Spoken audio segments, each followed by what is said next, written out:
হায় রে বাঙালি, মাছে ভাতে যেমন বাঙালি, তেমনি রমজান মাসে ছোলা পেঁয়াজ বেগুনিতে বাঙালি। তো হ্যালো এভরিওয়ান, আসসালামু আলাইকুম। আশা করি যে যেখান থেকে দেখতেছেন সবাই ভালো আছেন। আমিও আলহামদুলিল্লাহ ভালো আছি। তো এই কথা কেন বললাম সেটা পরে যাচ্ছি। দেখেন আমি ফ্রিজ থেকে ক্যাপসিকাম নিয়ে এসে এই একটা পচা যাচ্ছিলো। মানে আমার হাজব্যান্ডের কাছে কি জানেন, সস্তায় পাইলে বস্তা ভরে নিয়ে আসে। তো এইরকম ক্যাপসিকামগুলো আমরা কি আর ফাস্ট ফুড আইটেম তৈরি করি? বেশি বেশি কি করিই না। তো সেই ক্ষেত্রে ক্যাপসিকামগুলো দিয়ে কী করবো, এখন ফ্রিজে রাখছি, ফ্রিজে যেয়ে দেখি যে এরকম নষ্ট হয়ে গেছে। তো কি আর করার। তো ভাবলাম যে ক্যাপসিকাম দিয়ে একটু মানে সবজি বা কিছু একটা রান্না করি।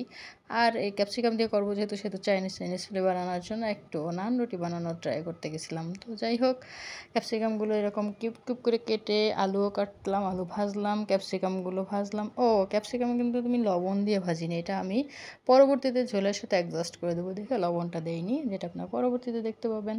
তো ক্যাপসিকামগুলো ভাজা শেষ হলে আমি হচ্ছে এই যে এখানে আছে ধনিয়া জিরা, আর হচ্ছে সরিষা, আর জিরা, আর হচ্ছে কালো জিরা। তো যাই হোক, এখানে একটা বিষয় হচ্ছে, এখানে ধনিয়া জিরা আর হচ্ছে সরিষা, এগুলো কিন্তু আমাদের মানে ভিতরে আর কি লাগাইছে, সেখান থেকে আনা। তো যাই হোক, যে কথা বলতেছিলাম কি যেন, ও আচ্ছা, নান রুটি বানানোর জন্য বলতেছিলাম। তো যাই হোক, দেখি নান রুটির জন্য খামিটা তো দিলাম, এটা অলমোস্ট মনে হয় হয়ে গেছে, পারছি মনে হয় খামিটা করতে। ডো আর কি, শুদ্ধ ভাষায় বলে যেটাকে, ডো।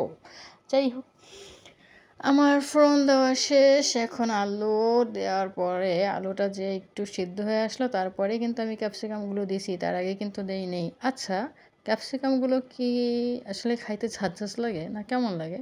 আপনারা কেউ জেনে থাকলে জানাবেন তো। যাই হোক, আমি এই যে দেখেন এখন কিন্তু লবণটা দিই। যাই হোক, সবজি রান্না হতে থাক। আর এখন আসি, প্রথমে যেটা বললাম যে বাঙালি আসলে মাছে ভাতে যেমন বাঙালি, ইফতারিতে তেমন পেঁয়াজি ছোলা ছাড়া তেমন বাঙালিদের চলেই না। ক্যাপসিকামের এই রান্নাটা কিন্তু অসাধারণ লাগছে, আমার কাছে বেশ ভালোই লাগছে। যদিও ফার্স্ট টাইম রান্না করলাম, তারপরও খুব ভালো লাগছে। আর এই টমেটো সসটা কিন্তু ওই যে বললাম নিজের হাতে বানানোর সস, তো সেইটাই আর কি দিয়ে দিলাম। ভাবছিলাম টমেটো দেবো, কিন্তু পরবর্তীতে চিন্তা করলাম টমেটো সসটাই দিয়ে দিই। তো এইভাবেই আর কি শেষ করলাম রান্না। আর এরপর নান রুটি বানাবো। আর নান রুটিটাও আমার কাছে মনে হয় ঠিকঠাকই হয়েছে, পারফেক্ট হয়েছে। দেখছেন কীভাবে ডোটা সুন্দরভাবে হয়েছে।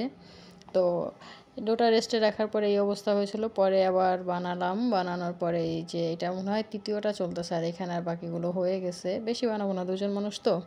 তো নান রুটিগুলো বেশ ফুলকো ফুলকোই হয়েছিল, আর খাইতেও মোটামুটি ভালোই লাগছিলো। কিন্তু বাঙালি ওই যে মনেই হয়েছিল না যে ইফতার করছি, বুঝছেন? এই জন্যই মেন কথা যে আসলে বাঙালি মাছ ও ভাতের সাথে ইফতারেরটাও এটা খুব বেশি প্রাধান্য দিয়ে থাকি আমরা, এই কারণে অন্য কিছু আমাদের চলেই না।